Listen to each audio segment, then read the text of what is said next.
Era apenas mais uma manhã de sol na praia, até que o silêncio repentino substituiu os risos de uma criança. O que parecia ser um simples descuido transformou-se em um pesadelo que paralisou uma cidade inteira.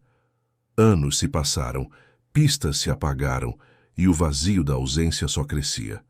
Mas quando tudo parecia perdido, uma marca esquecida reacendeu a esperança e deu início a uma nova luta por verdade e reencontro. Se esta história te interessou, não se esqueça de se inscrever no nosso canal e diga-nos de que cidade você nos está vendo. Continuamos. Prometo que essa vai ser a melhor história que você vai escutar na sua vida. O sol castigava a praia de Boa Viagem naquela manhã de janeiro. Bernardo Albuquerque observava seu filho Miguel, de 5 anos, construir um castelo de areia enquanto tentava responder alguns e-mails no celular. O menino, de pele bronzeada e cabelos castanhos encaracolados, concentrava-se em sua obra com a seriedade que só uma criança pode ter diante de uma brincadeira. Pai, olha, só aqui alto. Miguel apontava orgulhoso para a torre principal do castelo. Bernardo sorriu, afastando o celular por um momento. Como engenheiro civil responsável por alguns dos empreendimentos mais importantes do Recife, ele reconhecia no filho aquela mesma obstinação pelas construções. Está incrível, campeão, digno de um verdadeiro arquiteto. Teresa, esposa de Bernardo e professora universitária, aproximou-se com 3 sucos de caju comprados na barraca próxima. Vou dar uma nadada rápida. Vocês dois ficam bem? Claro, amor, vai lá, respondeu Bernardo, recebendo um beijo rápido antes de Teresa seguir em direção ao mar. Miguel sorriu para o pai, revelando a janelinha dos dentes de leite que haviam caído recentemente. Seus olhinhos amendoados brilhavam de felicidade. Naquele instante, Bernardo sentiu uma pontada de gratidão pela vida perfeita que construíra. Aos 38 anos, tinha tudo: uma carreira sólida, uma esposa amorosa e inteligente, e um filho que era sua maior alegria. Vou buscar mais água para o fosso, pai. Já volto. Fique onde eu possa ver você, Miguel. O menino correu em direção à beira do mar com seu baldinho vermelho. Bernardo voltou rapidamente ao e-mail sobre o novo projeto habitacional que sua construtora estava desenvolvendo na zona oeste da cidade. Respondeu rapidamente ao sócio, e quando ergueu a cabeça novamente, não viu Miguel. Os segundos se transformaram em minutos de desespero, enquanto Bernardo corria pela praia, gritando o nome do filho. Teresa saiu do mar, juntando-se à busca frenética. Os salva-vidas organizaram uma varredura, os banhistas formaram correntes humanas, a polícia foi chamada. A tarde caiu e o pequeno Miguel havia simplesmente desaparecido, como se o mar tivesse engolido não apenas suas pegadas na areia, mas sua existência inteira. Nas semanas seguintes, Recife se mobilizou. O rosto de Miguel estampava cartazes, telejornais e redes sociais. A família Albuquerque, antes modelo de felicidade, transformou-se em símbolo da tragédia que qualquer pai ou mãe teme. Bernardo largou todos os projetos para se dedicar exclusivamente à busca. Teresa entrou em licença na universidade. A vida parou. Até que, 27 dias após o desaparecimento, o pesadelo piorou. Bernardo recebeu em seu celular fotos de Miguel amarrado, com os olhos vermelhos de tanto chorar. A mensagem era clara: transferir 4 milhões de reais para uma conta nas Ilhas Cayman em 48 horas ou nunca mais veria o filho. Não envolva a polícia, estamos observando você. Bernardo não hesitou. Liquidou investimentos, hipotecou propriedades, pediu empréstimos, reuniu a quantia em tempo recorde e seguiu à risca as instruções para a transferência. A confirmação chegou, mas Miguel não. Uma semana se passou. 1 mês. 6 meses. A investigação policial esbarrava constantemente em becos sem saída. As pistas se esgotavam. A conta bancária havia sido fechada minutos após a transferência. Os rastros digitais foram meticulosamente apagados. Especialistas em crimes cibernéticos se mostravam perplexos com a sofisticação dos sequestradores. Enquanto isso, o casamento de Bernardo e Teresa se deteriorava. Noites em claro, crises de choro, culpas trocadas como armas em uma guerra onde ambos já estavam derrotados. Teresa acusava Bernardo de negligência naquela manhã na praia. Ele contra-argumentava que ela deveria ter ficado com eles em vez de nadar.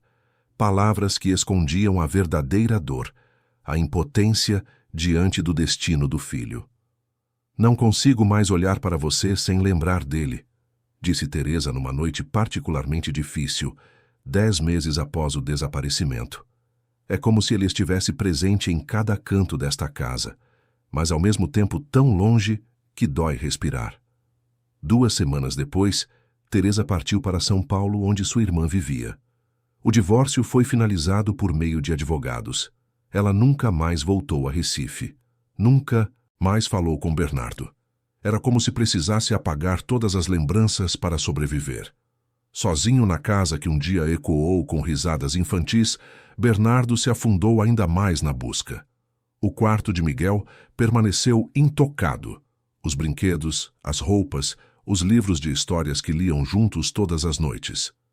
Bolinhas, o cachorro labrador da família, passou a dormir na cama vazia do menino como se esperasse seu retorno a qualquer momento. Com o tempo, a construtora de Bernardo começou a sofrer.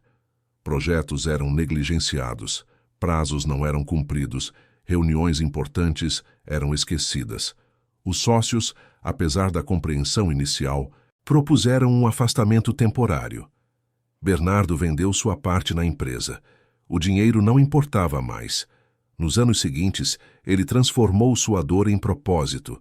Criou a Fundação Miguel, dedicada a construir e reformar orfanatos por todo o Nordeste brasileiro. O trabalho humanitário se tornou sua obsessão, tanto quanto a busca incessante pelo filho. Cada criança de cabelos encaracolados, cada menino de olhos amendoados, cada sorriso com janelinha nos dentes fazia seu coração acelerar, apenas para depois se despedaçar novamente. A única pista concreta que mantinha viva a esperança era a pequena marca de nascença em forma de coração no pulso direito de Miguel. Tão singular quanto um DNA, aquela marca era o que Bernardo procurava em cada criança que cruzava seu caminho. Enquanto isso, nas sombras, uma investigação particular continuava. Bernardo contratou os melhores detetives, hackers e até mesmo videntes. Viajou para cidades remotas quando alguma criança parecia corresponder à descrição de Miguel. Seguiu rastros pelo Paraguai, Argentina e Bolívia. Nada. Alguns amigos tentaram convencê-lo a seguir em frente. Sua mãe, Dona Marlene, visitava-o semanalmente com comida caseira e palavras de conforto que nunca alcançavam verdadeiramente seu coração. Para o mundo, Bernardo havia se tornado o pai que nunca desistiu, uma figura simultaneamente heróica e trágica nas reportagens ocasionais que ainda falavam do caso. Nos momentos mais sombrios, sozinho em seu apartamento, ele se permitia falar com Miguel, como se o menino pudesse ouvi-lo de algum lugar distante. "Estou te procurando, filho. Nunca vou parar, eu prometo." A marca dos 8 anos sem Miguel se aproximava. 8 anos de busca, 8 anos de dor que não diminuía, 8 anos de uma vida em suspenso, presa entre a esperança e o desespero. E foi exatamente quando completaram-se 8 anos que o destino finalmente ofereceu a Bernardo o primeiro vislumbre de luz no fim do túnel mais longo e escuro que já percorrera. A manhã de março era úmida em Olinda, cidade histórica colada a Recife. Bernardo supervisionava pessoalmente a inauguração do mais recente projeto da Fundação Miguel, a Casa Abrigo Novo Amanhecer, um orfanato modelo com capacidade para acolher 60 crianças. O prédio colonial reformado mantinha sua fachada histórica, enquanto o interior fora completamente modernizado, com salas de aula, biblioteca, sala de informática e consultórios para atendimento psicológico e médico. Sr. Albuquerque, o prefeito acaba de chegar, avisou Patrícia, sua assistente há 5 anos, e uma das poucas pessoas que compreendia a profundidade de sua missão. Bernardo ajeitou a gravata e caminhou até a entrada principal. 8 anos após o desaparecimento de Miguel, seu rosto havia endurecido. Os cabelos, antes totalmente negros, agora exibiam fios grisalhos nas têmporas. Aos 46 anos, parecia carregar o peso de alguém muito mais velho nos ombros. "Bernardo, meu amigo, que obra extraordinária!" exclamou o prefeito Henrique Menezes, abrindo os braços para um abraço protocolar. A cerimônia seguiu com discursos, fotos e a tradicional fita inaugural. Jornalistas locais registravam tudo. Em um canto do jardim, um grupo de adolescentes do orfanato observava timidamente. Eram os novos moradores da casa, transferidos de instituições superlotadas e precárias de Recife e região. "Agora vamos conhecer algumas instalações", sugeriu Bernardo, conduzindo as autoridades pelo interior do prédio. Durante a visita, um dos adolescentes chamou sua atenção. Diferente dos outros que interagiam animadamente com os visitantes, este permanecia isolado, encostado em uma parede do refeitório. Aparentava uns 13 anos, cabelos escuros e uma expressão distante, quase ausente. "Quem é aquele garoto?" perguntou Bernardo a dona Celina, a coordenadora do abrigo. "Aquele é Tiago, um dos nossos casos mais difíceis. Está conosco há quase 8 anos, mas nunca se adaptou completamente. Raramente fala e tem episódios de pânico intenso." Algo naquele menino inquietou Bernardo. Não era incomum sentir-se atraído por histórias de crianças abandonadas. Era o que impulsionava seu trabalho. Mas havia algo diferente ali. Uma intuição que não conseguia explicar. Ao final do evento, quando todos já se dispersavam, Bernardo aproximou-se do menino. "Olá, Tiago. Sou Bernardo Albuquerque." O adolescente ergueu os olhos brevemente, mas logo voltou a fixá-los no chão. Suas mãos tremiam levemente. "Gostou das novas instalações?"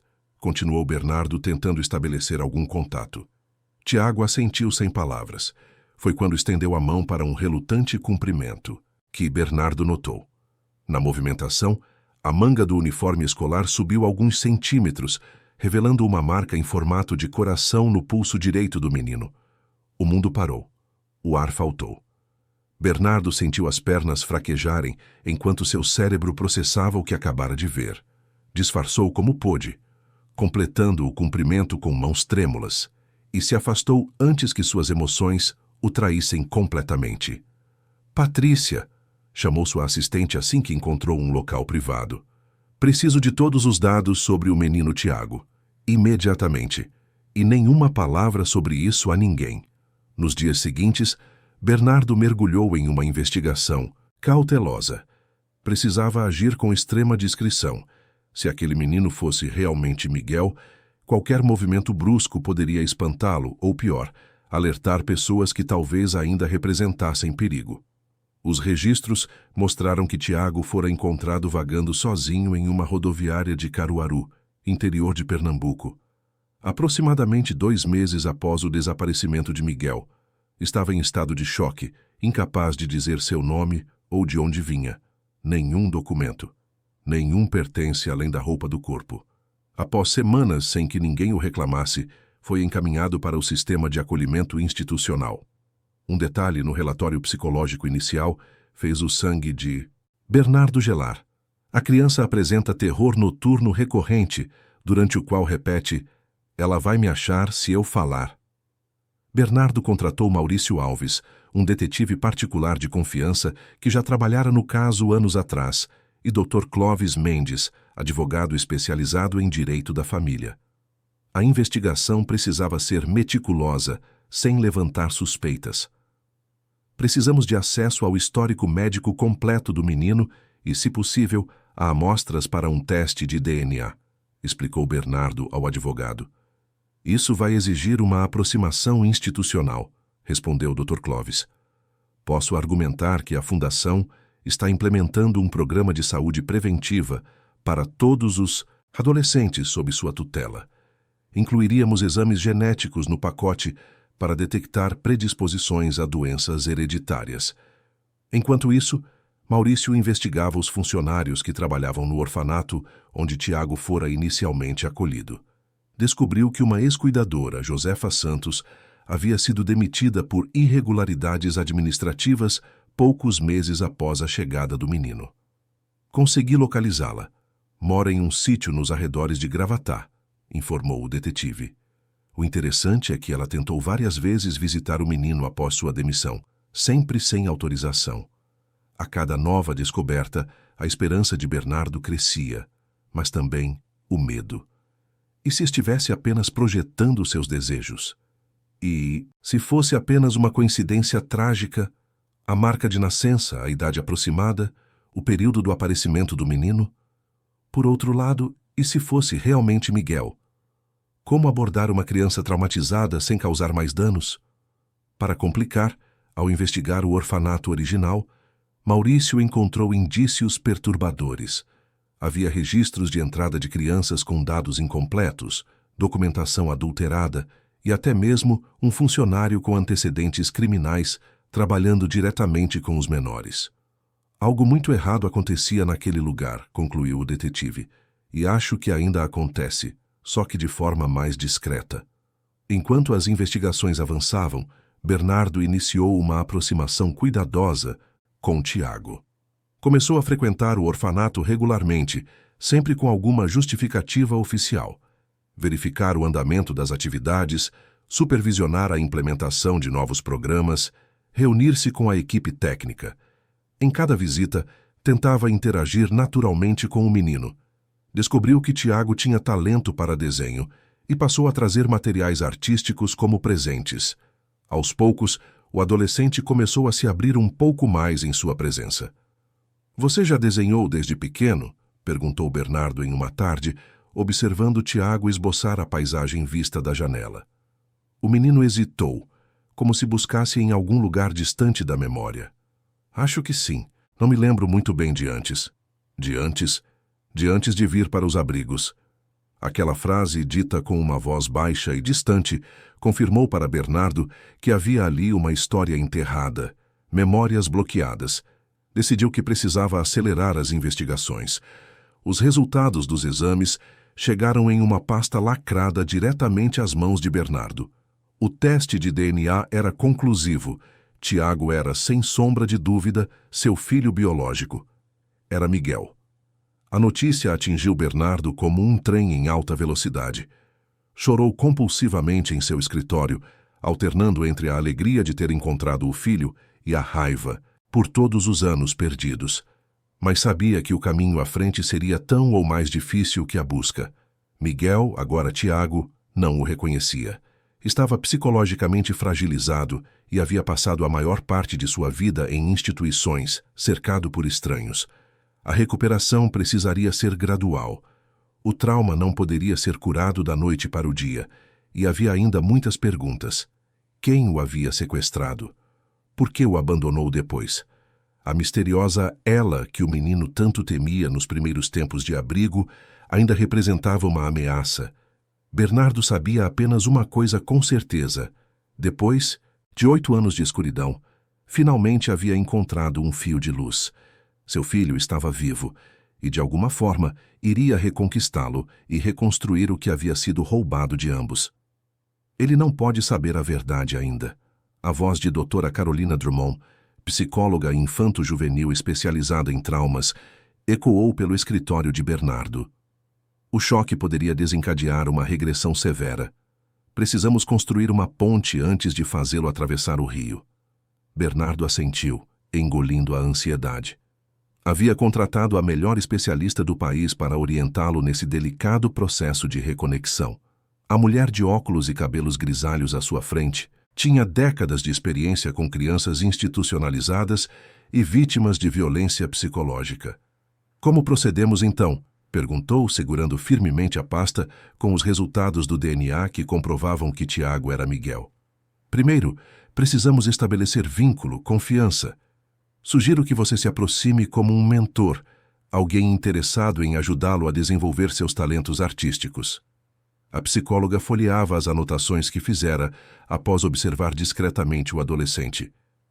"Em paralelo, iniciarei sessões de terapia semanais com ele, usando técnicas não invasivas para acessar memórias bloqueadas." Assim começou uma delicada coreografia psicológica. Bernardo obteve autorização judicial para que Tiago participasse de um programa especial da Fundação, voltado para adolescentes com aptidões artísticas. Isso lhe dava o direito de buscar o menino aos sábados para passeios culturais e aulas de desenho. Enquanto isso, o detetive Maurício aprofundava as investigações sobre o passado de Tiago e as circunstâncias de seu aparecimento em Caruaru. Descobriu que, na mesma época, uma mulher chamada Lourdes Pereira havia alugado uma casa isolada nas proximidades por aproximadamente 6 semanas. Ela pagava tudo em dinheiro vivo e raramente era vista, relatou um vizinho. Houve um dia em que escutei choro de criança, mas quando comentei, ela disse que era o sobrinho visitando. Perseguindo essa pista, Maurício descobriu que Lourdes era, na verdade, Yara Menezes, uma mulher com histórico de internações psiquiátricas em Maceió. O mais perturbador, ela havia trabalhado como faxineira na construtora de Bernardo anos antes, tendo sido demitida por furtar objetos pessoais dos escritórios. Estamos lidando com uma possível vingança, concluiu o detetive, mostrando a Bernardo fotos da mulher extraídas de câmeras de segurança da época. Ela teria conhecimento sobre sua vida pessoal, sua rotina, incluindo os passeios na praia com a família. Os primeiros encontros entre Bernardo e Tiago foram repletos de silêncios e desconfiança. O adolescente respondia com monossílabos, mantinha distância física e raramente sustentava o olhar. Mas Bernardo era paciente. Levou-o ao Museu de Arte Moderna Aloísio Magalhães, à Casa da Cultura, ao Instituto Ricardo Brenan.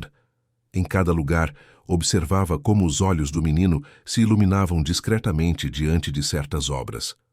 Gosto desse, disse Tiago certa vez, parando diante de uma pintura que retratava um menino brincando com um cachorro na praia.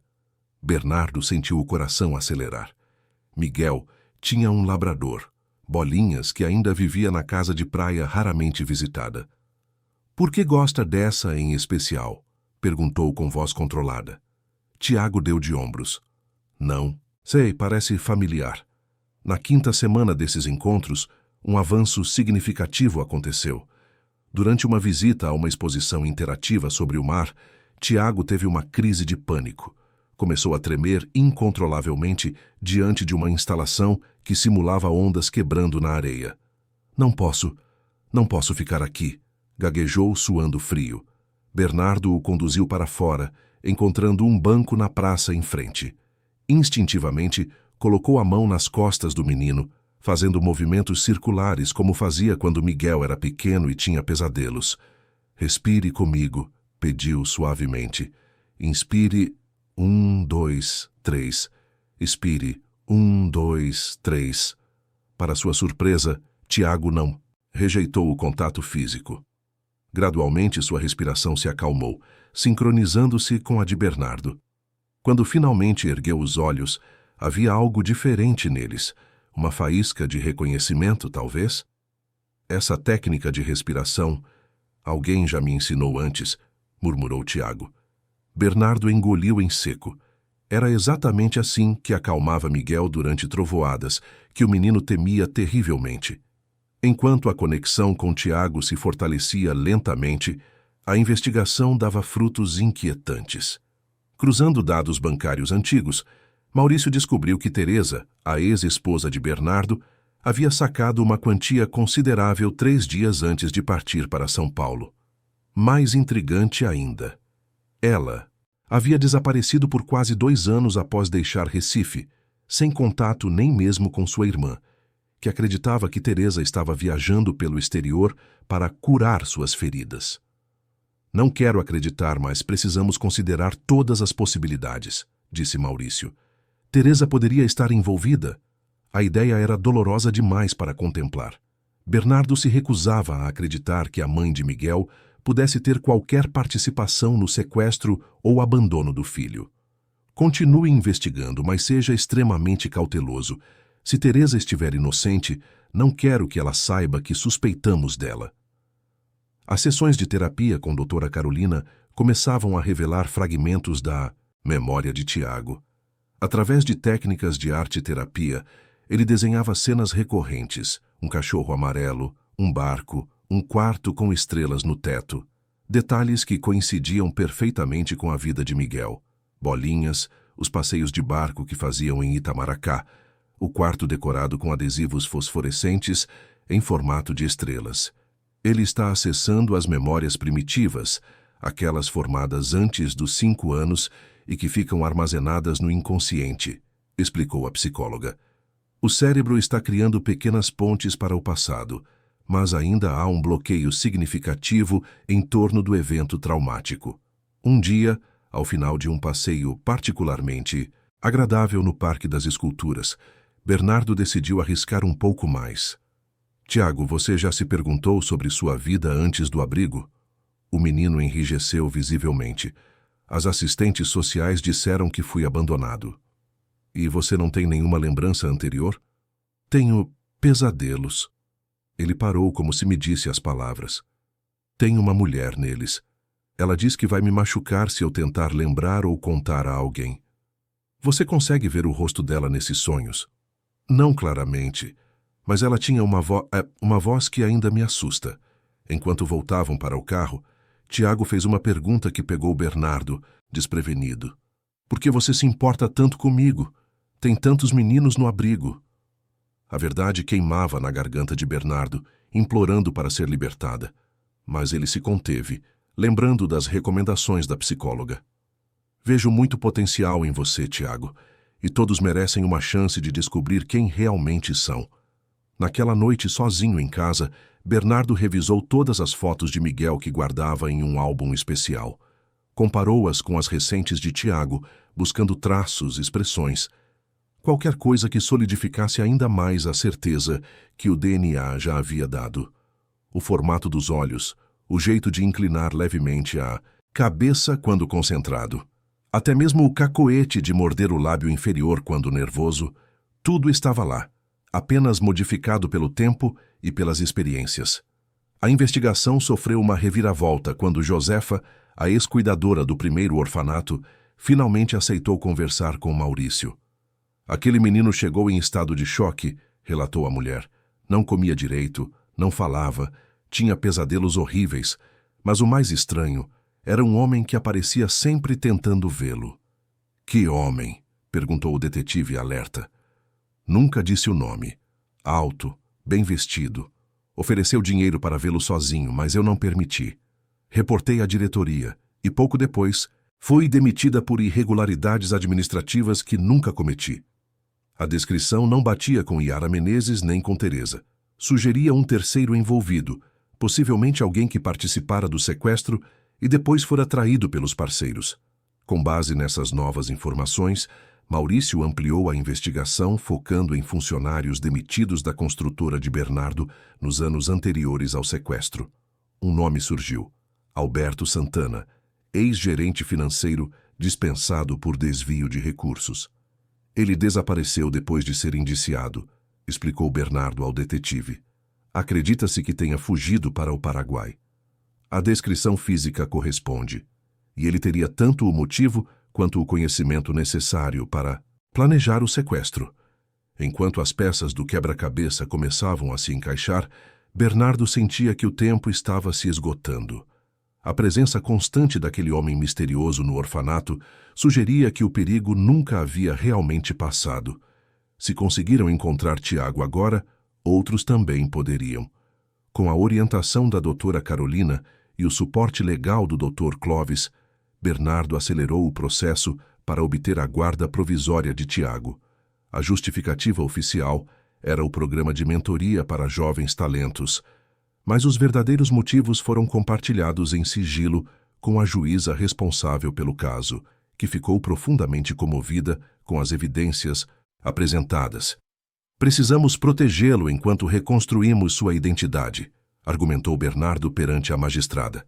Mas também precisamos fazê-lo com extremo cuidado psicológico. A autorização veio com uma ressalva: visitas supervisionadas pela equipe técnica do juizado, pelo menos no primeiro mês. Bernardo não se importou. Qualquer progresso era bem-vindo. O próximo passo seria contar a verdade a Tiago. Mas como revelar a um adolescente traumatizado que sua vida inteira era baseada em uma mentira? Como dizer-lhe que seu nome verdadeiro não era aquele pelo qual respondia há 8 anos? E mais importante ainda, Como protegê-lo quando finalmente enfrentassem os fantasmas que o atormentavam desde a infância? A casa de Bernardo, em Boa Viagem, tinha vista para o mar, mas todas as cortinas estavam fechadas no dia em que Tiago a visitou pela primeira vez. Uma precaução recomendada pela doutora Carolina. O oceano poderia despertar memórias traumáticas antes que o adolescente estivesse preparado para processá-las. Este é meu apartamento, disse Bernardo, conduzindo Tiago pelo amplo living decorado com obras de artistas pernambucanos. Sinta-se à vontade para explorar. O menino avançou timidamente, analisando cada detalhe com a curiosidade natural de sua idade. Parou diante de uma estante com fotografias. É você mais jovem? Perguntou apontando para um porta-retrato onde Bernardo sorria em uma regata, muito mais magro e com cabelos totalmente negros. Sim, há cerca de 10 anos. Tiago continuou observando os retratos, até que sua atenção foi capturada por uma foto parcialmente virada para a parede. Com cuidado, endireitou-a e ficou paralisado. Na imagem, Bernardo segurava nos braços um menino pequeno, de aproximadamente 4 anos, ambos sorrindo na praia. Quem é? Perguntou com voz trêmula. Bernardo aproximou-se, o coração acelerado. Era um momento crucial, uma oportunidade não planejada, mas talvez necessária. Meu filho, respondeu suavemente. Ele desapareceu há muitos anos. Os olhos de Tiago se arregalaram, fixos na fotografia. Sua respiração acelerou e, por um instante, Bernardo temeu que estivesse tendo outra crise de pânico. Mas o que aconteceu a seguir foi ainda mais perturbador. Bolinhas, murmurou o adolescente, apontando para um detalhe quase imperceptível no canto da foto. A ponta do focinho de um labrador amarelo. Bernardo sentiu o chão desaparecer sob seus pés. Era impossível que Tiago soubesse o nome do cachorro apenas olhando aquela imagem onde o animal mal aparecia. O que você disse? Tiago pareceu igualmente confuso, como se a palavra tivesse escapado de algum lugar profundo. Em sua mente. Eu não sei por que disse isso, balbuciou, devolvendo o porta-retrato à estante com mãos trêmulas. Desculpe. Aquela noite, Bernardo não conseguiu dormir. Ligou para a doutora Carolina às 3 da manhã, relatando o incidente. Isso é extremamente significativo, disse a psicóloga. As memórias estão emergindo organicamente. Precisamos acelerar o processo terapêutico, mas com extremo cuidado. Nas semanas seguintes, as visitas de Tiago ao apartamento tornaram-se mais frequentes. Ele tinha um quarto próprio, decorado de forma neutra, mas com materiais de desenho de alta qualidade e livros cuidadosamente selecionados. Aos poucos, o ambiente foi sendo personalizado. Desenhos nas paredes, pequenos objetos colecionados durante os passeios. Um cacto, que ele mesmo escolheu para a mesa de estudos. Em paralelo, a investigação sobre os sequestradores avançava. Maurício conseguiu rastrear Yara Menezes até uma comunidade na periferia de João Pessoa. Vivendo sob o nome de Marinalva Santos, ela trabalhava como vendedora ambulante e morava em condições precárias. Não vejo indícios de que tenha enriquecido com o resgate, relatou o detetive. O que reforça a teoria de que Alberto Santana a tenha enganado, ficando com todo o dinheiro. Bernardo decidiu não confrontá-la ainda. Queria primeiro garantir a segurança de Tiago e preparar o terreno legal para uma eventual acusação formal, com provas incontestáveis. Mantenha-a sob vigilância, instruiu o detetive. Quero saber todos os seus movimentos, contatos, qualquer coisa suspeita. Enquanto isso, Dr. Clovis buscava reconstruir o quebra-cabeça legal. Tiago não tinha certidão de nascimento original, apenas documentos emitidos pelo Conselho Tutelar após seu aparecimento como criança em situação de abandono. Era necessário invalidar esses registros e restabelecer sua verdadeira identidade como Miguel. Precisaremos do depoimento dele eventualmente, explicou o advogado, mas só quando estiver psicologicamente preparado. As sessões terapêuticas com doutora Carolina intensificaram-se. Usando técnicas de EMDR, dessensibilização e reprocessamento por movimentos oculares e hipnose clínica, Ela ajudava Tiago a acessar memórias bloqueadas sem o impacto traumático associado. Estou em um quarto com estrelas no teto, descreveu o adolescente durante uma das sessões, os olhos fechados. Tem alguém lendo uma história sobre um menino que viaja pelo espaço. Bernardo reconheceu imediatamente a descrição. Era o livro favorito de Miguel, O Pequeno Astronauta, que liam todas as noites antes de dormir.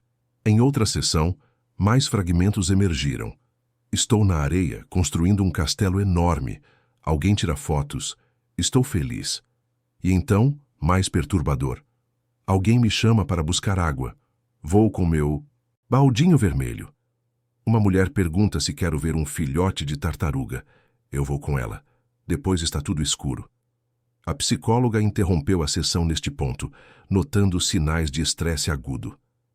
Estamos nos aproximando do evento traumático central, explicou depois a Bernardo. Precisamos prosseguir com extrema cautela.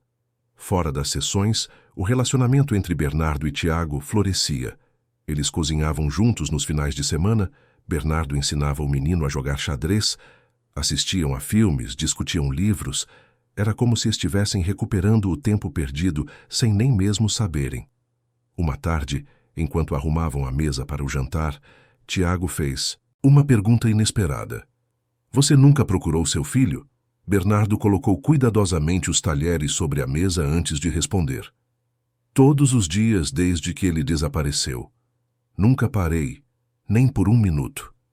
E você acha que ele ainda está vivo? Tenho certeza absoluta. Os olhos de Tiago brilharam com lágrimas não derramadas. Como pode ter certeza depois de tanto tempo? Porque um pai sente, Tiago. Aqui dentro. Bernardo tocou o próprio peito. E porque recentemente encontrei pistas muito concretas. O garoto absorveu aquelas palavras em silêncio, como se processasse um quebra-cabeça complexo em sua mente. Na semana seguinte, um avanço significativo ocorreu na investigação.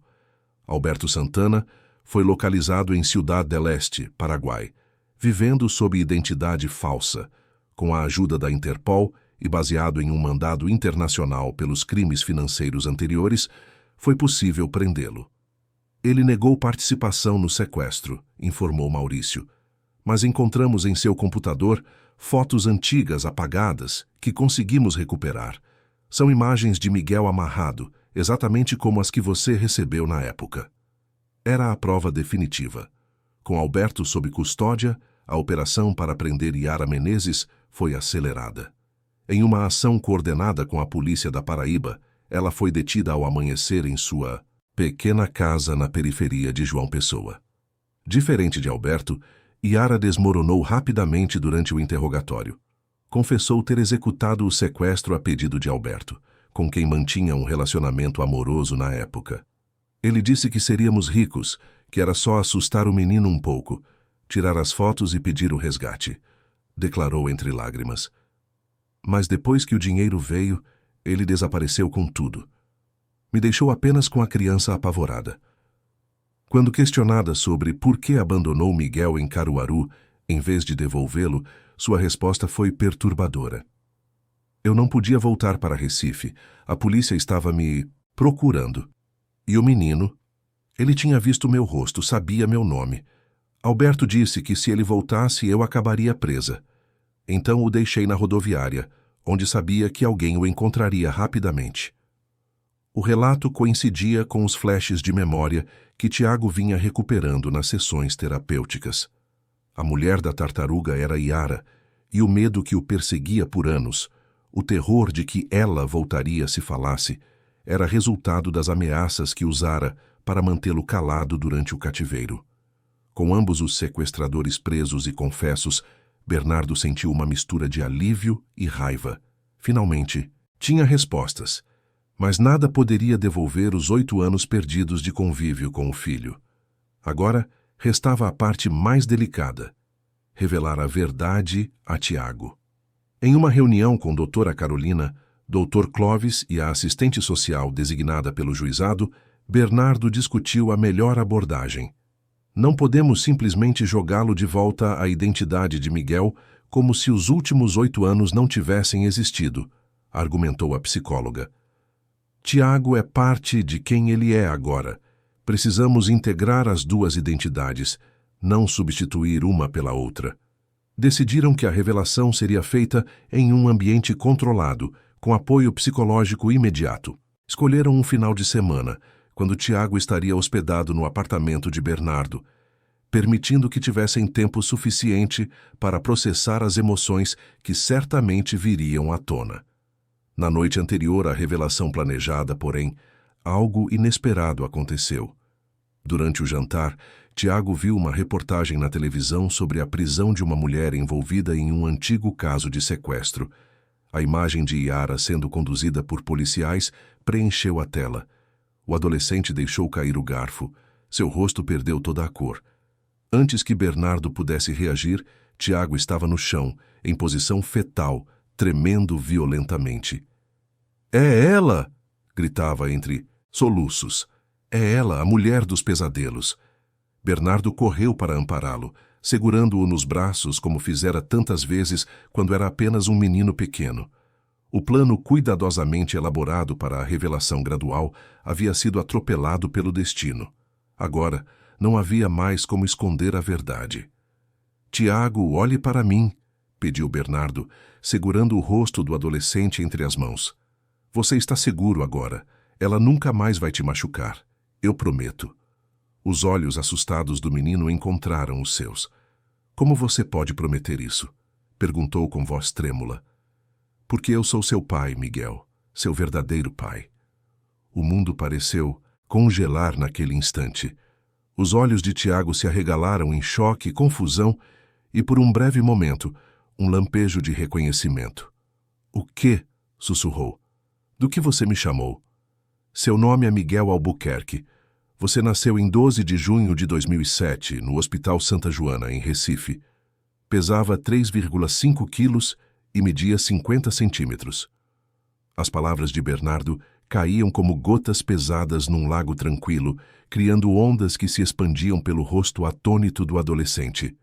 A sala de estar tornara-se o epicentro de um terremoto emocional. Tiago, ou Miguel, sentado no sofá, envolto em uma manta, as mãos trêmulas segurando uma caneca de chocolate quente que esfriava intocada. "Tenho provas", continuou Bernardo com suavidade, abrindo uma pasta que mantivera escondida durante semanas. "Sua certidão de nascimento original, suas primeiras fotografias, o resultado do teste de DNA que confirma que sou seu pai biológico." O adolescente olhava os documentos sem realmente vê-los, como se estivesse em transe. De repente, levantou-se num movimento brusco, derramando o chocolate. "Você está mentindo!" gritou, recuando até a parede. "Por quê? Por que faria isso comigo?" "Miguel, por favor, não me chame assim. Meu nome é Tiago. Tiago!" A explosão emocional era esperada, mas sua intensidade ainda assim abalou Bernardo. Doutora Carolina havia alertado. Ele provavelmente reagirá com negação e raiva. É um mecanismo de defesa natural contra uma verdade que ameaça desestabilizar sua percepção de identidade. Respeitando o espaço que o adolescente claramente precisava, Bernardo recuou. "Eu entendo que isso seja difícil de acreditar e aceitar. Não espero que você processe tudo de uma vez. Estou aqui quando estiver pronto para conversar." Tiago correu para o quarto, batendo a porta com força. Bernardo resistiu ao impulso de segui-lo imediatamente. Em vez disso, ligou para a doutora Carolina, que chegou ao apartamento em menos de 1 hora. A psicóloga passou 2 horas sozinha com o adolescente. Quando finalmente saiu do quarto, seu semblante era grave, mas não pessimista. "Ele está em choque, como esperávamos", relatou a Bernardo. "Mas também está fazendo perguntas, o que é um bom sinal. Quer saber detalhes sobre sua vida antes do sequestro, sobre como você o encontrou, sobre as provas que temos. O que devo fazer agora? Dar-lhe tempo e espaço, mas manter-se disponível. E mais importante, não force o nome Miguel ainda. Ele precisa integrar as duas identidades gradualmente. Por enquanto, continua sendo Tiago, com um passado recém-descoberto, como Miguel." Os dias seguintes foram como pisar em um campo minado emocional. Tiago alternava entre períodos de curiosidade voraz, quando pedia para ver álbuns de fotos antigos e fazia perguntas sobre sua primeira infância, e momentos de rejeição absoluta, quando se fechava no quarto ou respondia com hostilidade a qualquer menção do passado. Durante uma dessas fases de abertura, 4 dias após a revelação, ele fez uma pergunta que pegou Bernardo desprevenido. Minha mãe, ela ainda vive? Bernardo hesitou. A participação de Teresa no drama familiar era um capítulo ainda obscuro. As investigações de Maurício sugeriam que ela estivera desaparecida durante os primeiros anos após o sequestro, em circunstâncias suspeitas. Havia indícios de contatos com Alberto Santana que ainda não haviam sido completamente esclarecidos. Sim, ela vive em São Paulo, respondeu finalmente. Nós nos separamos pouco depois do seu desaparecimento. A dor foi insuportável para nós dois. Ela sabe que me encontraram? Ainda não.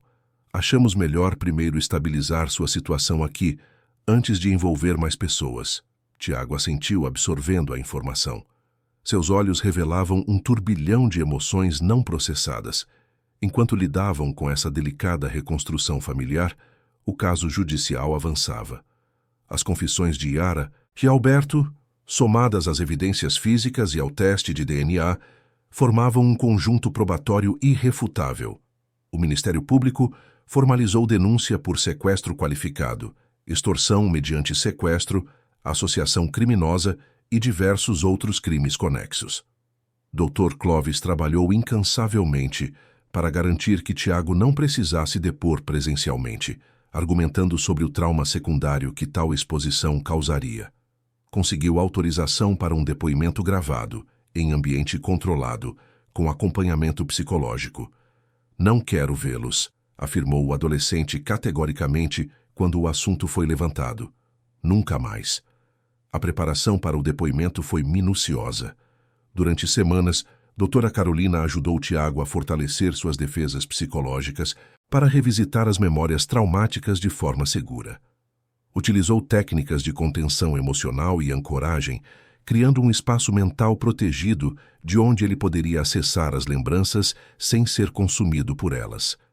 Em uma dessas sessões preparatórias, um avanço significativo ocorreu. Estou lembrando mais coisas agora, disse Tiago, desenhando enquanto falava, uma técnica que a psicóloga utilizava para facilitar a expressão não verbal dos traumas. Lembro do dia na praia, do baldinho vermelho, da mulher falando sobre as tartarugas e também... Ele parou, o lápis imóvel sobre o papel. Também o quê, Tiago? Incentivou doutora Carolina suavemente. De antes disso. De muitas coisas antes. Seus olhos se encheram de lágrimas. Lembro do meu quarto com estrelas no teto, de um cachorro amarelo que dormia na minha cama, de alguém lendo histórias para mim todas as noites. Olhou para Bernardo, que assistia à sessão em silêncio, conforme acordado previamente. Era você, não era? Era você quem lia as histórias. Bernardo apenas assentiu, incapaz de falar através do nó que se formara em sua garganta. Nas semanas seguintes, o processo de recuperação da memória acelerou. Era como se uma represa tivesse sido rompida e as lembranças agora fluíssem livremente. Nem todas eram felizes. Havia flashes do cativeiro, do medo paralisante, das ameaças constantes. Mas havia também memórias de uma infância amorosa e segura, aniversários, passeios de barco, brincadeiras na areia, o sabor do bolo de chocolate que Teresa fazia aos domingos. O depoimento oficial foi realizado com sucesso, sem causar retrocessos significativos no tratamento. Em paralelo, o processo de readequação legal da identidade avançava. Judicialmente, ficou determinado que o adolescente manteria o nome Tiago como primeiro nome, acrescentando Miguel como segundo nome e recuperando o sobrenome Albuquerque, uma solução híbrida que respeitava tanto seu passado quanto seu presente. Tiago Miguel Albuquerque experimentou o garoto, escrevendo o novo nome completo em seu caderno de desenhos. Soa certo. Com a situação legal estabilizada e a guarda definitiva concedida a Bernardo, era hora de enfrentar outro desafio: A casa original da família, mantida intacta por todos aqueles anos em um bairro nobre do Recife. Você quer conhecê-la? Perguntou Bernardo certo dia. Podemos ir apenas passar a tarde, sem compromisso de permanecer ou mudar para lá. Tiago respirou fundo. Bolinhas ainda está lá? Sim. Minha mãe cuida dele quando não estou por perto. Já está velho, mas ainda reconheceria você num instante. A visita foi agendada para um sábado ensolarado. Doutora Carolina os acompanhou, preparada para oferecer suporte caso as emoções se tornassem avassaladoras. A casa era uma construção elegante em estilo colonial moderno, com jardins exuberantes e uma pequena piscina nos fundos. Bernardo destrancou o portão com mãos trêmulas. Por um momento hesitou, olhando para Tiago ao seu lado. Pronto. O adolescente assentiu, o rosto uma máscara de concentração. Ao entrarem no jardim, ouviram um latido fraco e viram um labrador idoso de focinho já embranquecido vir em sua direção. O cachorro parou a alguns metros, farejando o ar com intensidade. Seus olhos cansados, pela idade, fixaram-se em Tiago. O que aconteceu a seguir ficou gravado na memória de todos os presentes. Bolinhas, reunindo forças que pareciam ter sido preservadas apenas para aquele momento, correu até Tiago e começou a pular e latir como um filhote, circulando o menino com entusiasmo febril. Ele me reconheceu, murmurou Tiago, ajoelhando-se para abraçar o animal. Ele realmente me reconheceu. As lágrimas vieram, abundantes, incontroláveis, não apenas de Tiago, mas também de Bernardo e até mesmo da sempre contida doutora Carolina. Eram lágrimas de luto pelo tempo perdido e, simultaneamente, de celebração pelo reencontro milagroso. Encorajado pela recepção de Bolinhas, Tiago explorou a casa com crescente curiosidade. Parou diante de um quarto no final do corredor, a porta fechada. É o meu quarto? Perguntou hesitante. Sim, respondeu Bernardo. Está exatamente como você o deixou, exceto por Bolinhas, que adotou sua cama como dele. Tiago girou a maçaneta devagar. O quarto revelou-se como uma cápsula do tempo. Paredes azuis com nuvens pintadas à mão, mobília infantil, prateleiras cheias de brinquedos e livros, e no teto, as estrelas adesivas que brilhavam no escuro, mencionadas tantas vezes durante as sessões de terapia. O adolescente caminhou lentamente pelo cômodo, tocando objetos, examinando brinquedos como um arqueólogo redescoberto artefatos de uma civilização perdida, a civilização de sua própria infância. Este livro, disse, pegando um volume desgastado de O Pequeno Astronauta. Eu me lembro dele. Você lia para mim antes de dormir. Sentou-se na cama pequena demais para seu corpo atual. Bolinhas imediatamente saltou para seu lado, acomodando-se como se 8 anos não tivessem passado. Posso ficar um pouco sozinho aqui? Bernardo e a psicóloga concordaram, retirando-se para a sala.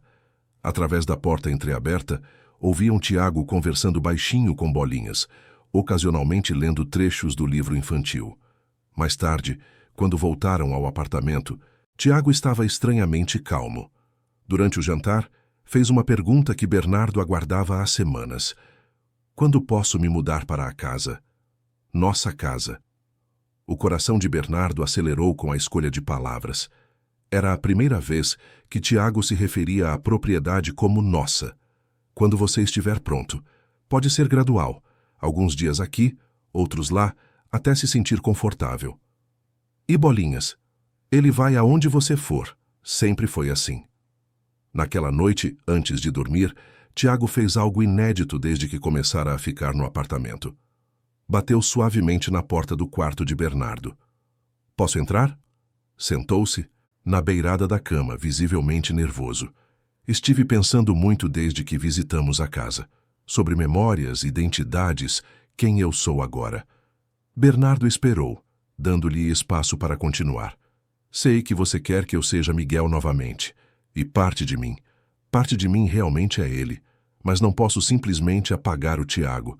Ele me manteve vivo, me protegeu quando eu estava sozinho.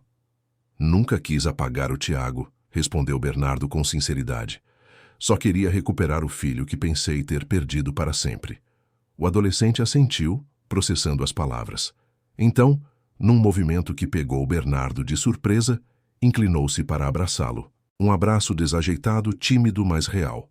Boa noite, pai. Era a primeira vez que Tiago o chamava assim. O impacto daquela única palavra, pai, foi como uma avalanche emocional. Bernardo retribuiu o abraço, permitindo-se finalmente acreditar que o pesadelo tinha realmente chegado ao fim.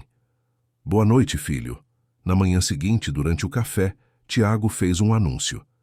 Decidi que quero começar a passar os finais de semana na casa e levar algumas coisas para o meu quarto lá. Coisas novas, minhas coisas de agora. É uma ótima ideia, aprovou Bernardo. Uma ponte entre o passado e o presente. E também... Tiago hesitou. Também quero fazer uma sessão especial com doutora Carolina para desenhar algo importante. O quê? Uma memória. A memória mais antiga e feliz que estou começando a recuperar. Acho que pode ajudar a unir todas as partes de quem eu sou. A sessão foi agendada para a tarde seguinte. Doutora Carolina providenciou materiais de arte de alta qualidade e criou um ambiente acolhedor em seu consultório. Bernardo foi convidado a assistir, mas apenas após Tiago ter finalizado o desenho. Durante quase 2 horas, o adolescente trabalhou concentrado, usando lápis coloridos com precisão incomum. Quando terminou, chamou Bernardo para ver o resultado. O desenho mostrava um homem sentado em uma cadeira de balanço com um menino pequeno no colo. Ambos liam um livro, enquanto um cachorro amarelo dormia aos seus pés.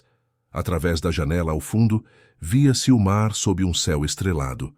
É minha lembrança mais feliz, explicou Tiago, a voz embargada. De antes de tudo. Bernardo reconheceu a cena instantaneamente. Era o ritual noturno que tinham, a história antes de dormir na cadeira de balanço, que pertencera a seu próprio pai. A janela com vista para o mar.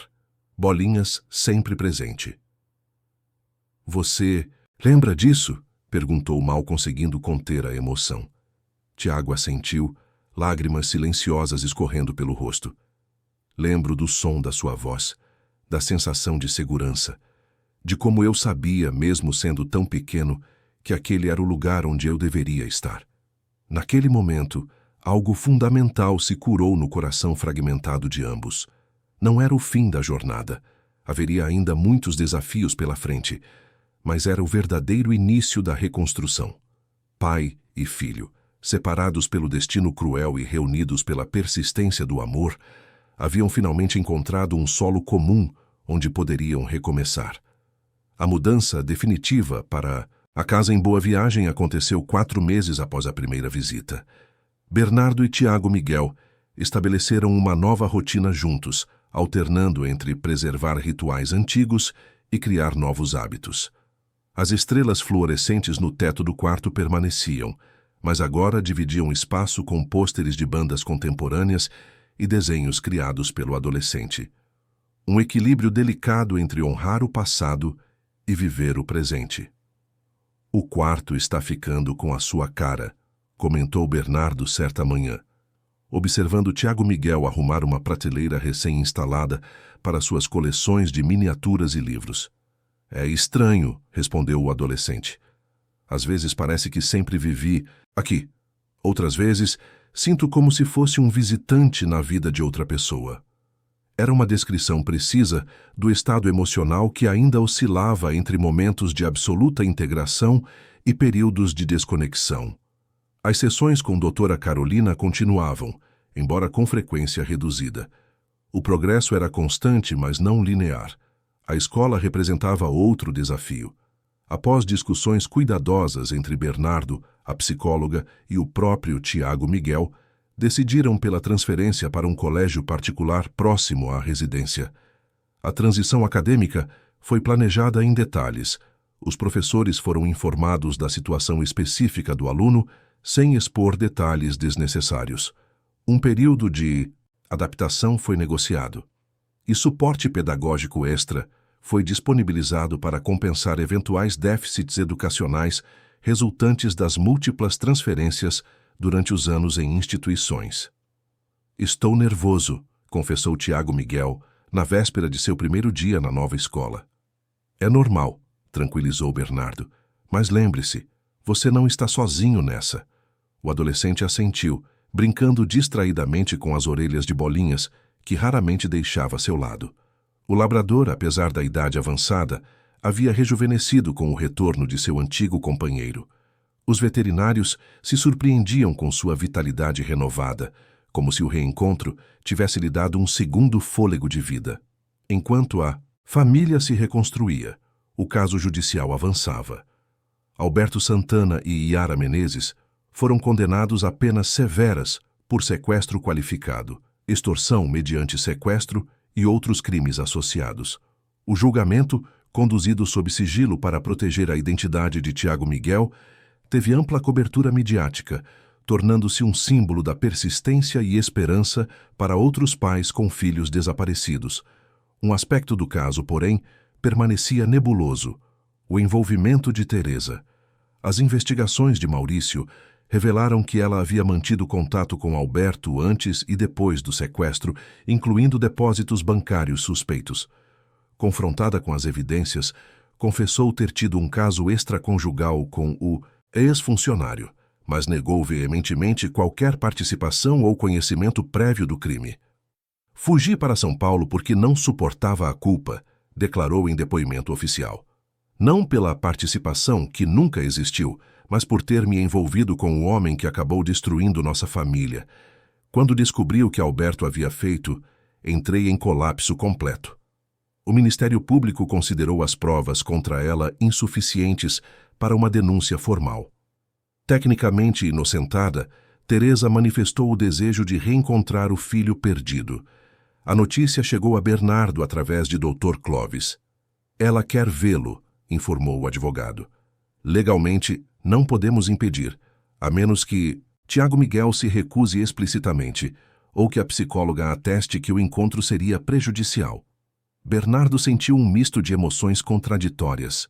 Por um lado, compreendia que o filho tinha direito a reconectar-se com a mãe. Por outro, temia o impacto emocional que esse reencontro poderia causar, especialmente considerando as circunstâncias nebulosas do envolvimento de Teresa com Alberto. Precisamos perguntar a ele, decidiu finalmente. É uma escolha que só Tiago Miguel pode fazer. A conversa aconteceu durante um jantar tranquilo em casa. Bernardo explicou a situação com a maior neutralidade possível, evitando influenciar a decisão do filho com suas próprias reservas. Sua mãe gostaria de vê-lo, mas você não tem nenhuma obrigação se não se sentir confortável. Tiago Miguel permaneceu em silêncio por longos minutos, absorvendo a informação. Tenho lembranças dela, disse por fim.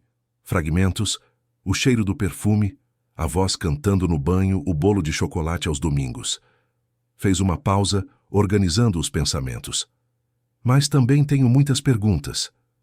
Por que ela nunca me procurou antes? Por que cortou contato com você? Por que... Sua voz falhou. Bernardo esperou, dando-lhe espaço. Preciso pensar. Posso dar uma resposta depois? Todo o tempo que precisar, garantiu Bernardo. A resposta veio 3 semanas depois, após várias sessões dedicadas ao tema com doutora Carolina. Quero vê-la, anunciou Tiago Miguel, mas com algumas condições. Primeiro, quero que seja aqui em casa, onde me sinto seguro. Segundo, quero que você e doutora Carolina estejam presentes. E terceiro, quero que seja uma visita breve para avaliar como me sinto. O encontro foi marcado para um domingo à tarde. Teresa chegou pontualmente, visivelmente nervosa e envelhecida além de seus anos. O cabelo, antes longo e negro, estava curto e com muitos fios grisalhos. As mãos não paravam de se entrelaçar. Tiago Miguel a observou da porta, uma mistura de curiosidade e apreensão em seu rosto. O reconhecimento foi instantâneo, algo primordial, além da memória consciente. Miguel, ela sussurrou, dando um passo hesitante em sua direção. Parou, corrigindo-se. Desculpe, Tiago Miguel. Oi, respondeu ele simplesmente sem se mover. Os minutos iniciais foram desconfortáveis. Sentados na sala, trocaram palavras formais e cautelosas. Teresa tentava conter as lágrimas, enquanto Tiago Miguel mantinha uma expressão difícil de decifrar. Gradualmente, a conversa fluiu para territórios mais pessoais. Teresa falou sobre sua vida em São Paulo, onde trabalhava como professora em uma universidade particular. Tiago Miguel contou sobre seus desenhos, a Escola Nova, sua amizade com Bolinhas. O cachorro, como se entendesse a importância daquele momento, permaneceu deitado aos pés do adolescente, ocasionalmente erguendo a cabeça para observar Teresa com olhos atentos. Ele sempre foi seu protetor, comentou ela com um sorriso triste. Mesmo quando era filhote, não deixava ninguém se aproximar de você sem aprovação. Você se lembra de quando ganhamos ele? Perguntou Tiago Miguel, num raro momento de abertura. Claro, foi no seu 3º aniversário. Seu pai insistiu que toda criança deveria crescer com um cachorro. Eu estava preocupada que ele fosse muito agitado para um apartamento. Mas eles provaram que eu estava errada. Essa pequena memória compartilhada abriu espaço para outras. Por mais de 1 hora, conversaram sobre o passado. Não o passado traumático, mas a vida antes dele. Aos poucos, Tiago Miguel relaxou, permitindo-se sorrir com algumas recordações. Quando Teresa finalmente se levantou para partir, havia lágrimas silenciosas em seu rosto. Posso visitar novamente algum dia? Perguntou com voz trêmula. Tiago Miguel olhou para Bernardo, que manteve expressão neutra, comunicando silenciosamente que a decisão era inteiramente dele. Acho que sim, respondeu o adolescente após uma pausa. Talvez possamos almoçar juntos na próxima vez. O sorriso de Teresa iluminou seu rosto cansado. Eu gostaria muito. Depois que ela partiu, Tiago Miguel permaneceu quieto por algum tempo, processando a experiência. Como você está se sentindo? Perguntou Bernardo finalmente. Confuso, admitiu o garoto. Parte de mim queria abraçá-la. Outra parte sentia raiva por ela ter desaparecido por tanto tempo. É estranho. Relações familiares geralmente são complicadas, mesmo sem trauma envolvido, observou Bernardo. Você não precisa resolver tudo de uma vez. Nos meses seguintes, os almoços com Teresa tornaram-se um evento quinzenal. A relação reconstruía-se lentamente, com avanços e retrocessos naturais. Ela nunca pressionou por mais do que Tiago. Miguel estava disposto a dar respeitando os limites estabelecidos. 1 ano após o reencontro inicial, a vida havia encontrado um novo equilíbrio. Tiago Miguel progredira significativamente na escola, desenvolvera amizades e suas crises de ansiedade diminuíram tanto em frequência quanto em intensidade. O adolescente falava cada vez mais confortavelmente sobre suas 2 identidades, integrando-as em uma narrativa coerente que reconhecia tanto o trauma quanto a cura. Foi durante esse período de estabilidade que uma carta inesperada chegou, redirecionada pelos advogados de Yara Menezes, que cumpria pena em regime fechado. Ela mencionou uma criança, relatou o Dr. Clovis, entregando o documento lacrado a Bernardo. Uma menina que teria sido abandonada no mesmo sistema de acolhimento. A carta revelava que Yara havia dado à luz uma menina durante o período em que esteve foragida após o sequestro de Miguel. Sem condições de criá-la e temendo ser localizada, abandonou a recém-nascida em outro abrigo na região metropolitana do Recife. A menina, chamada Sofia pelos funcionários da instituição, foi posteriormente adotada por um casal de São Paulo que, tragicamente, faleceram em um acidente de carro 2 anos depois. Com a falta de outros parentes dispostos a assumir a guarda, Sofia retornou ao sistema de acolhimento institucional. Ela está agora com 7 anos no abrigo Santa Luzia, informou Maurício após investigar a veracidade da história. É uma criança retraída, com histórico de problemas de adaptação e dificuldades escolares. A notícia abalou profundamente Bernardo e Tiago Miguel. Após longas conversas, incluindo sessões com doutora Carolina, chegaram a uma decisão conjunta. Visitariam Sofia no abrigo, sem compromissos ou expectativas imediatas. Ela não tem culpa de quem são seus pais biológicos, afirmou Tiago Miguel com surpreendente maturidade. Ninguém escolhe onde nasce. A primeira visita ao abrigo Santa Luzia foi planejada com cuidado. Bernardo utilizou sua influência como diretor da Fundação Miguel para organizar uma tarde de atividades para todas as crianças, evitando expor Sofia desnecessariamente. A menina era pequena para sua idade, com cabelos negros cacheados e olhos castanhos profundos que pareciam carregar uma tristeza além de seus anos. Permaneceu afastada durante a maior parte do evento, observando as outras crianças participarem das brincadeiras e oficinas de arte. Foi Tiago Miguel quem conseguiu a primeira conexão genuína. Notando o interesse discreto da menina pelos materiais de desenho, aproximou-se naturalmente. "Você gosta de desenhar?" perguntou, sentando-se a uma distância respeitosa. Sofia assentiu timidamente. "Eu também. Quer ver alguns dos meus esboços?" Mostrou seu caderno cheio de ilustrações detalhadas de paisagens, animais e cenas cotidianas. A menina observou com crescente interesse. "Você desenha muito bem", disse em voz baixa, o primeiro comentário espontâneo da tarde. "Obrigado. Quer tentar? Posso te mostrar algumas técnicas simples." Assim começou uma conexão que, inicialmente frágil como fios de teia de aranha, fortaleceu-se com visitas subsequentes. Bernardo manteve-se propositalmente em segundo plano, permitindo que Tiago Miguel estabelecesse uma ponte com Sofia em seus próprios termos. Na quarta visita, a coordenadora do abrigo compartilhou uma observação significativa.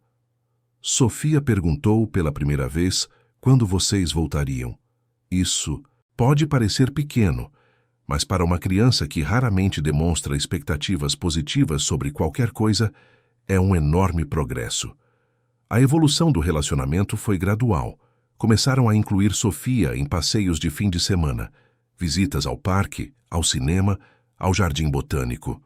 Em cada ocasião, a menina abria-se um pouco mais, revelando uma personalidade doce e observadora sob as camadas de retraimento.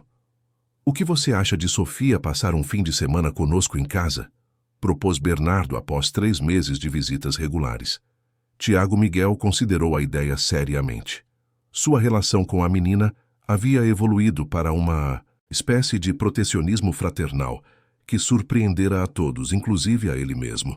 "Acho que ela gostaria, e Bolinhas vai adorá-la." O primeiro fim de semana de Sofia na casa foi uma experiência reveladora para todos. A menina, inicialmente hesitante em ocupar espaço, gradualmente relaxou ao perceber que era genuinamente bem-vinda. Maravilhou-se com o quarto de hóspedes preparado especialmente para ela, com livros infantis cuidadosamente selecionados e um pequeno cavalete para desenho. Bolinhas, fiel à sua natureza acolhedora, adotou-a instantaneamente, seguindo-a pela casa como uma sombra protetora. O velho labrador, que já havia testemunhado tanto sofrimento e alegria naquela família, parecia entender intuitivamente que Sofia pertencia ali. "Ele gosta de mim", constatou a menina com admiração, enquanto o cachorro descansava a cabeça em seu colo durante uma sessão de leitura na varanda. "Bolinhas sabe reconhecer pessoas especiais", respondeu Tiago Miguel, trocando um olhar significativo com Bernardo. Os fins de semana se tornaram semanas de férias escolares, que eventualmente evoluíram para uma proposta formal de acolhimento temporário. O processo de adaptação foi acompanhado de perto por psicólogos, assistentes sociais e pela equipe técnica do Juizado de Menores. "Sofia perguntou se pode me chamar de irmão", contou Tiago Miguel a Bernardo certa noite, depois que a menina havia adormecido. "O que você acha?" "Acho que depende de como você se sente em relação a isso." O adolescente refletiu por um momento. "No começo, achei estranho. Ela é filha da mulher que... você sabe. Mas depois percebi que não importa. Sofia não tem culpa. E de alguma forma entendo melhor do que ninguém como é crescer sem saber quem você realmente é." 3 meses depois, durante um jantar especial para celebrar o aniversário de Sofia, Bernardo fez um anúncio que havia planejado cuidadosamente. "Tenho uma pergunta importante para fazer, Sofia. Como você se sentiria se esta casa se tornasse oficialmente sua casa? Se nós nos tornássemos sua família permanente?" Os olhos da menina se arregalaram. "Você quer dizer, para sempre?" "Sim, para sempre. Eu gostaria de adotá-la legalmente, se você quiser. Sofia olhou para Tiago Miguel, buscando confirmação. O adolescente sorriu, assentindo. Eu gostaria muito, respondeu ela, a voz quase um sussurro. O processo de adoção foi iniciado na semana seguinte. Como esperado, enfrentaram desafios burocráticos e investigações minuciosas, especialmente considerando o histórico recente de Bernardo com Tiago Miguel. Mas a evidente conexão entre os três e os relatórios positivos de todos os profissionais envolvidos fortaleceram o caso. 8 meses depois, o juiz bateu o martelo concedendo a adoção plena. Sofia tornou-se oficialmente Sofia Albuquerque, completando o círculo de uma família reconstruída das cinzas da tragédia. Nos anos que se seguiram, a família enfrentou os desafios naturais de qualquer estrutura familiar. Adolescência turbulenta, conflitos ocasionais, períodos de ajuste e readaptação. Mas havia uma base sólida de compreensão mútua e respeito que sustentava tudo, forjada nas experiências compartilhadas de perda, busca e reencontro. Bolinhas, o fiel companheiro que havia esperado por Miguel durante 8 longos anos, viveu para ver a família completa e feliz. Faleceu pacificamente aos 17 anos, uma idade extraordinária para um labrador, adormecendo pela última vez aos pés de Tiago Miguel. Foi enterrado no jardim da casa, sob uma árvore de ipê, com uma pequena placa que o homenageava como Guardião da Esperança. A experiência transformadora inspirou Bernardo e Tiago Miguel a expandirem o escopo da Fundação Miguel, criando um programa especializado em apoio psicológico e educacional para crianças que viveram traumas severos. Sofia, mesmo jovem, participava ativamente, especialmente no acolhimento inicial de novas crianças, com quem compartilhava uma linguagem silenciosa de compreensão. Quando Tiago Miguel completou 17 anos, fez uma escolha significativa. Decidiu cursar psicologia, com foco em trauma infantil. Quero transformar minha experiência em algo que possa ajudar outros a encontrarem seu caminho de volta, explicou. Bernardo observava com orgulho silencioso o jovem extraordinário que seu filho se tornara, não apesar das cicatrizes, mas em grande parte devido à força que desenvolvera para superá-las. E quando olhava para Sofia, via o mesmo tipo de resiliência florescendo, prova viva de que o destino pode ser reescrito quando há amor, persistência e coragem suficientes para acreditar em novos começos. Numa tarde ensolarada, enquanto a família celebrava o aniversário de 15 anos de Sofia com uma pequena festa no jardim, Tiago Miguel, agora um jovem adulto de 22 anos cursando o último ano da faculdade, aproximou-se de Bernardo com uma caixa embrulhada. "O que é isso?" perguntou Bernardo surpreso. "Algo que venho trabalhando nos últimos meses", respondeu o filho. "Achei que hoje seria o dia perfeito." Dentro da caixa havia um livro belamente encadernado, ilustrado pelo próprio Tiago Miguel.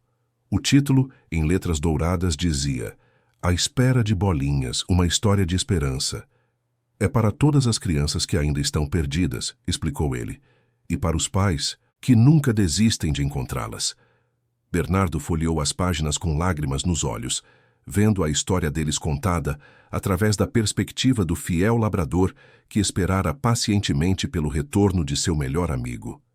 Era uma narrativa de perda, espera e alegria do reencontro, traduzida para uma linguagem que até as crianças poderiam compreender, sem perder a profundidade emocional. "Vamos publicá-lo através da Fundação", propôs Tiago Miguel, "e distribuir gratuitamente para crianças em situação de acolhimento institucional." Naquele momento, sob o mesmo céu azul de Recife que testemunhara tantos capítulos de sua jornada, Bernardo compreendeu que o círculo estava completo. Dor imensurável que um dia ameaçara destruí-lo havia se transformado em um propósito maior que tocaria vidas muito além das paredes de sua casa. A família que construíram juntos, não pelo sangue ou pela biologia, mas pela escolha diária de amar e permanecer, era prova viva de que mesmo as histórias que começam com tragédia podem, com tempo e cuidado, transformar-se em testemunhos de esperança. E no jardim, sob a árvore de ipê onde Bolinhas descansava, Novas flores desabrochavam a cada primavera, lembrando a todos que mesmo após as tempestades mais devastadoras, a vida encontra sempre um caminho para florescer novamente. Fim da história. Queridos ouvintes, esperamos que a jornada de Bernardo, Tiago, Miguel e Sofia tenha tocado seus corações tanto quanto tocou os nossos. Para continuar mergulhando em histórias igualmente emocionantes sobre laços familiares que superam as adversidades, preparamos uma playlist especial que vocês podem encontrar clicando no link à esquerda. Se esta narrativa despertou emoções em você, não esqueça de se inscrever em nosso canal e deixar seu like neste vídeo. Diariamente trazemos novas histórias que exploram as complexidades da vida e do amor.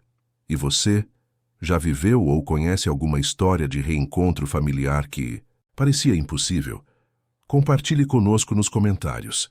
Sua experiência pode trazer esperança para alguém que ainda busca seu próprio reencontro.